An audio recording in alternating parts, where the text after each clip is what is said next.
Senator Al Franken, D-Minnesota, is expected to resign from office Thursday, one day after his Democratic colleagues turned decisively against him over allegations of groping and other sexual misconduct. In a dizzying turn of events, more than 30 Democratic senators called for Franken to step down after a new woman came forward to allege that he had forcibly tried to kiss her.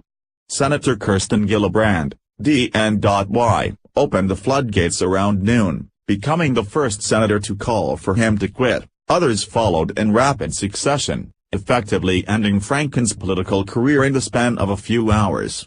Franken kept a low profile, skipping Senate votes, but his office said he would make a statement on Thursday. A Democratic official told Minnesota Public Radio he will be resigning from office, though his office insisted a decision had not been made. Advertisement. It's a stunning fall for Franken, a former Saturday Night Live writer and author who, just a few weeks ago, was considered by many to be a dark horse for his party's presidential nomination in 2020.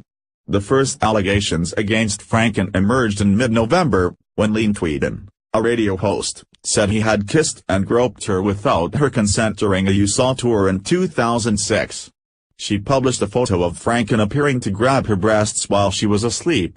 Several women came forward in the weeks after that to allege that Franken had groped or kissed them against their will, but Senate Democrats refused to call for Franken's ouster, repeatedly stating that an ethics committee investigation should be allowed to run its course.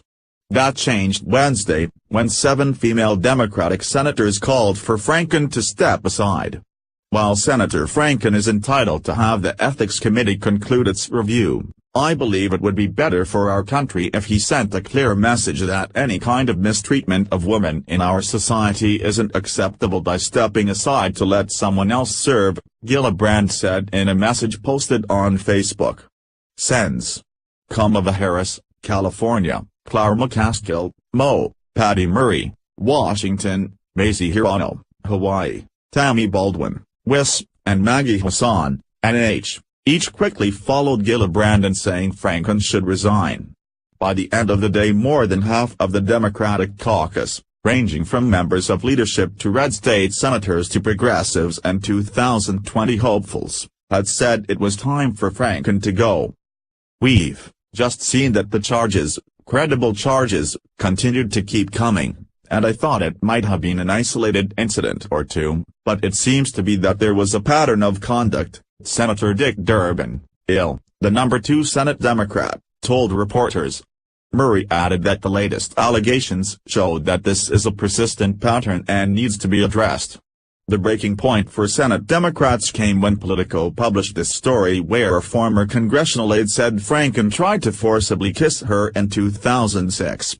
He called the alleged incident categorically not true. Though Senate Minority Leader Charles Schumer, D.N.Y, didn't publicly call for Franken's resignation until Wednesday evening, a person familiar with their discussions said he called Franken immediately after the Politico story published, before the resignation calls started, to tell him he needed to step down. Schumer also urged Franken to resign during a series of phone calls throughout Wednesday, the source said, and had a meeting with Franken and his wife at Schumer's apartment. A Democratic aide told The Hill that senators had been privately discussing what to do about Franken for a while before the latest allegations surfaced on Wednesday. This latest story certainly prompted continued conversations, and this morning members talked to each other about not waiting any longer to come out and call for him to resign, the aide added. And even as Democratic senators raced to distance themselves from Franken on Wednesday, new allegations continued to surface against him. A former Democratic staffer wrote in The Atlantic that Franken groped her in 2009 while they posed to take a photo at a Media Matters inauguration celebration. He immediately put his hand on my waist, grabbing a handful of flesh. I froze. Then he squeezed. At least twice, she wrote. The push by Senate Democrats came after House members were increasingly vocal in stating that Franken should resign. Former Representative John Conyers, Jr., Michigan, who faced his own string of sexual harassment allegations, stepped down on Tuesday after coming under heavy pressure from his colleagues. Some of his allies in the Congressional Black Caucus appeared to question why Franken was still serving, calling it a double standard. Senate Democrats were also facing charges of hypocrisy for not abandoning Franken, given their denunciations of Alabama GOP Senate candidate Roy Moore. Moore is facing several allegations of sexual misconduct involving teenage girls when he was in his 30s. He has denied those allegations and refused to drop out of the race.